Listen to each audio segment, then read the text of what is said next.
सनातन हिंदू एकता पदयात्रा की जय, बागेश्वर धाम की जय। इस वीडियो के माध्यम से जान लीजिए कि पदयात्रा जो होने वाली है 7 नवंबर से 16 नवंबर तक, वो कहां कहां कब कब जाएगी, कहां पहुंचेगी और आप कहां पर पहुंचने का अपना विचार बना रहे।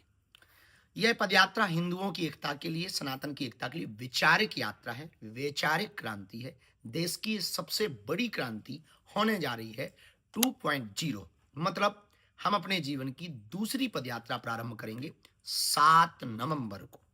7 नवंबर वही दिन है जिस दिन धर्म सम्राट स्वामी करपात्री जी पर गोलियां चलाई गई थी। ये शायद लगभग 1966 की पुरानी बात है। अब ये 2025 की नई बात है कि वही तिथि दिल्ली में फिर से दोहराई जाएगी 7 नवंबर को। 7 नवंबर को कात्यायनी माता मंदिर दिल्ली में छतरपुर में प्रातः काल 9:30-10 बजे पदयात्रा प्रारंभ होगी और यह पदयात्रा 7 तारीख को जीरखोद मंदिर में पहुंचेगी। जीरखोद मंदिर में रात्रि विश्राम होगा और यहां पर भोजन होगा। इसके बाद 8 तारीख को प्रातःकाल राष्ट्रगान और हनुमान चालीसा करके फिर पदयात्रा प्रारंभ होगी। 7 तारीख को जब पदयात्रा प्रारंभ होगी तो राष्ट्रगान होगा, हनुमान चालीसा का पाठ होगा, 2 ध्वज चलेंगे, एक आगे धर्म ध्वज होगा, एक पीछे धर्म ध्वज होगा। पदयात्रियों से प्रार्थना है उस धर्म ध्वज को लांघ कर आगे नहीं जाना है, उसी के अंतर्गत रहना है ताकि यह अनुष्ठानमय, हमारा अध्यात्ममय यात्रा का स्वरूप बना रहे। इस पदयात्रा में अखंड महामंत्र का कीर्तन होगा। इस पदयात्रा में गौ माता भी साथ में चलेंगी, साधु संतों का कमंडल चलेगा और बागेश्वर धाम का सुंदरकांड और बागेश्वर धाम का मंडल चलेगा। तो रात्रि काल विश्राम में 7 तारीख को हम जीरखोद मंदिर में करेंगे, यहां भजन कीर्तन करेंगे। सुबह हो जाएगी 8 तारीख को जब प्रातः काल हनुमान चालीसा और राष्ट्रगान के साथ यात्रा प्रारंभ होगी तो दोपहर में 12 बजे हम पहुंचेंगे मेडिकल कॉलेज के पास। वहां पर मेडिकल कॉलेज के पास में चलित भोजन होगा, दोपहर का भोजन होगा और फिर 7 किलोमीटर चलेंगे, रात्रि विश्राम करेंगे दशहरा मैदान फरीदाबाद में। 8 तारीख की रात पूरी विश्राम जब वहां कर लेंगे तो लग जाएगी तारीख 9 और 9 तारीख को प्रातःकाल फिर पदयात्रा प्रारंभ होगी जो दोपहर काल में फरीदाबाद से बल्लभगढ़ मंडी पहुंचेगी। वहां पर भी भोजन होगा, चर्चा होगी, थोड़ा विश्राम होगा और हिंदू एकता के लिए संकल्प दिला करके फिर दोपहर में भोजन करके हम लोग चल पड़ेंगे बल्लभगढ़ मंडी से और 9 तारीख को रात्रि में पहुंच जाएंगे सीकरी, जहां अग्रवाल जी की भूमि है। वहां पर रात्रि विश्राम करेंगे, आध्यात्मिक चर्चा करेंगे, संतों के उद्बोधन होंगे और सांस्कृतिक कार्यक्रम होगा और रात्रि विश्राम करेंगे। तारीख लग जाएगी तब 10 दूसरे दिन। फिर सुबह वही हनुमान चालीसा, सुंदरकांड और सीकरी से पदयात्रा को उठाया जाएगा और दोपहर में 10 तारीख को पहुंचेंगे हम पृथला, जहां लूथरा जी की भूमि है।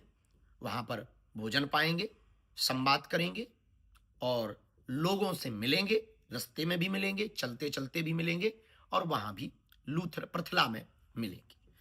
10 तारीख को फिर हम 7 किलोमीटर पृथला से चलने के बाद पहुंचेंगे पलवल। पलवल में 10 तारीख को सेकेंडरी स्कूल में होगा विश्राम, वहां भी सांस्कृतिक कार्यक्रम होगा, भोजन होगा और जो पदयात्री हैं उनके साथ संवाद होगा कि कैसा आपका अनुभव रहा इस चौथे पड़ाव पर। 5वें पड़ाव की पदयात्रा प्रारंभ होगी प्रातःकाल 7 बजे 11 तारीख को और 11 नवंबर को यह पदयात्रा पलवल से जब चालू होगी तो पलवल के आगे 7 किलोमीटर बाद एक शुगर मिल है, वहां पर ये दोपहर के भोजन के लिए रुकेगी और दोपहर का भोजन होगा, लोगों से संवाद होगा, सामाजिक समरसता की चर्चा होगी, वैचारिक बातें होंगी और भारत को समृद्ध बनाने के लिए, हिंदू राष्ट्र बनाने के लिए हम सब प्रण लेंगे। फिर 11 तारीख को रात्रि में पहुंचेंगे 7 किलोमीटर की पदयात्रा फिर करके। एक दिन में लगभग 15 किलोमीटर की यात्रा है टोटल। 7 किलोमीटर पर पहला विश्राम और रात्रि विश्राम फिर 11 तारीख को होगा मित्रौल में, जहां प्रधान जी का भूमि है। वहां पर 11 तारीख को रात्रि में पहुंचेंगे, जहां सामाजिक समरसता का भोज किया जाएगा। पदयात्रा पहुंच जाएगी फिर छठवें पड़ाव पर और तारीख बदल जाएगी और तारीख हो जाएगी 12 तारीख को प्रातःकाल मित्रौल से हनुमान चालीसा और राष्ट्रगान गा करके आगे बढ़ेंगे। और जब आगे बढ़ेंगे तो 7-8 किलोमीटर की यात्रा करके पहुंचेंगे हम लोग बनचारी, जहां जेबीएम जगह है। वहां 12 तारीख हो गई होगी। 12 तारीख को जेबीएम बनचारी में दोपहर के भोजन में विश्राम करेंगे, संवाद करेंगे और फिर इसके बाद में लोगों को मिलते हुए ब्रिज की तरफ बढ़ना प्रारंभ हो जाएगा पूरे बागेश्वर धाम के भक्तों का, क्योंकि ये पद यात्रा बालाजी और बांके बिहारी के मिलन की यात्रा है। तो बड़ा उत्साह के साथ जब ब्रिज की तरफ बढ़ेंगे तब पहुंच जाएंगे हम लोग होटल मंडी।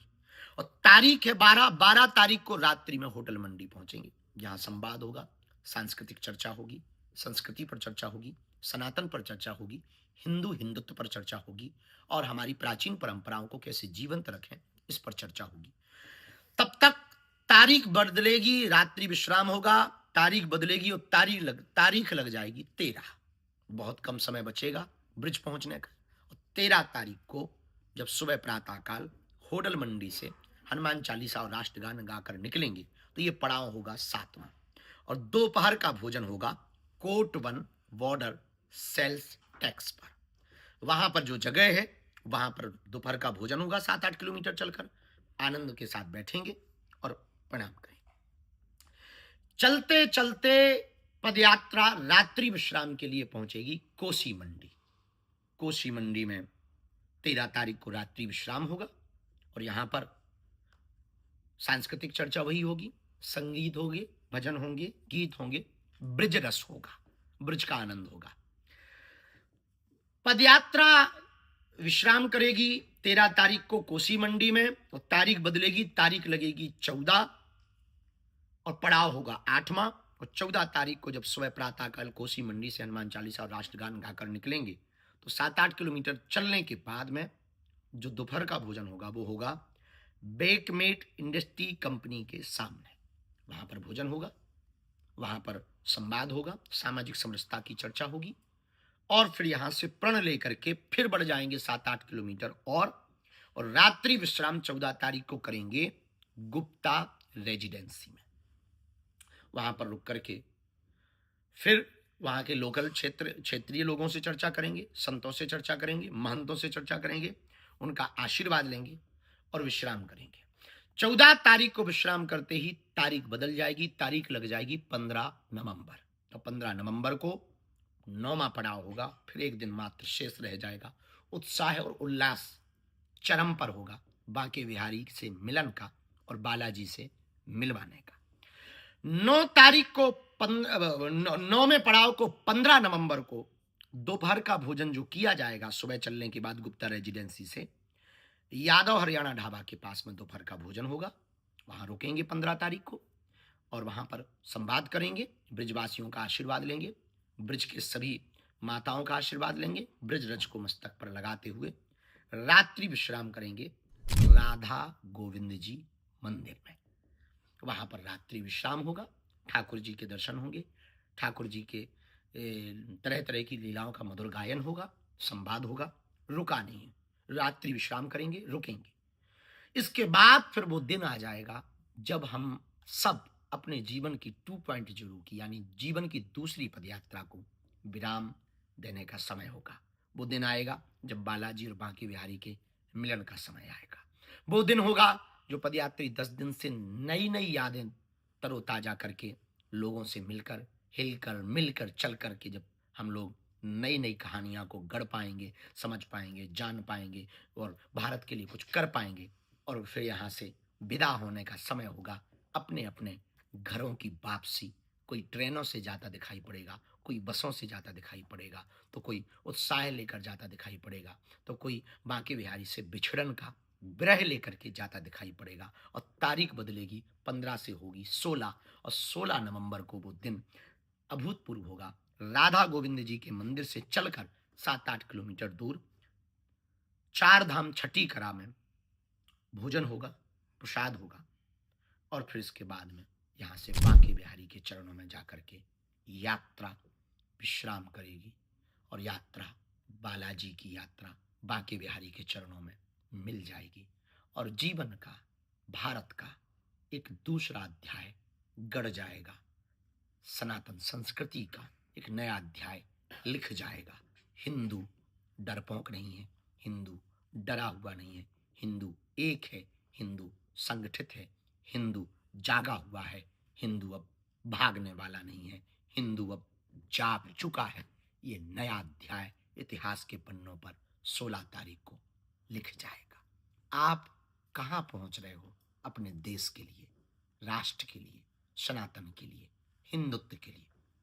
बना लो अपना मूड, कर लो तैयारी 7 नवंबर से 16 नवंबर तक।